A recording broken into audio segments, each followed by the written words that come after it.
vazgeçtim, ne de bu aşkımdan. Ölmek çözüm değil ki, her şey seninle güzel. Ne yanında fark ettim, ne de yarınından.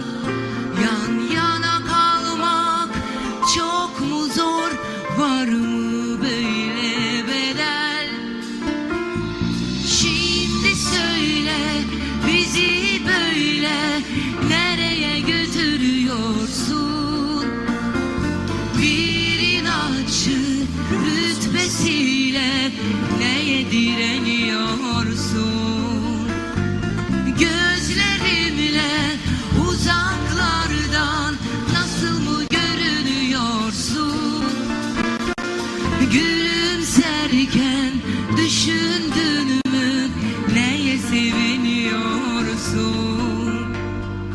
Oh, çektim ne acı, şeklim hüznemi, seçildim ben.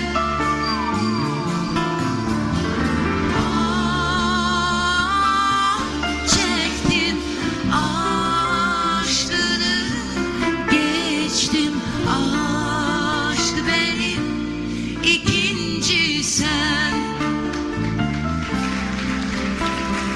Bir hayat, ikinci sen.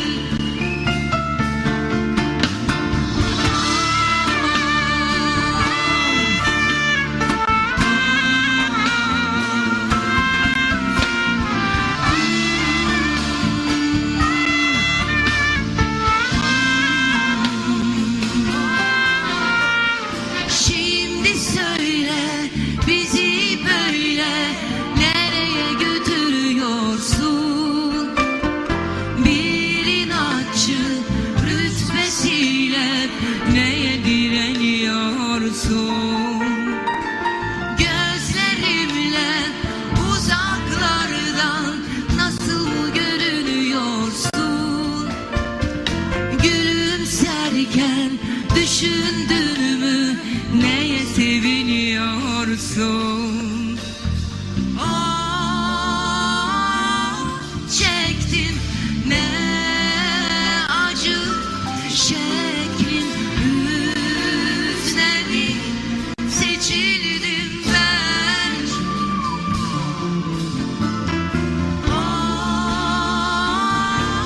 çektim aşkını, geçtim aşk benim, ikinci sen. Bir hayat, ikinci sen. Ne hayattan vazgeçtim, ne de bu aşkından. Ölmek çözüm değil ki, her şey senle güzel. Of, bir hayat,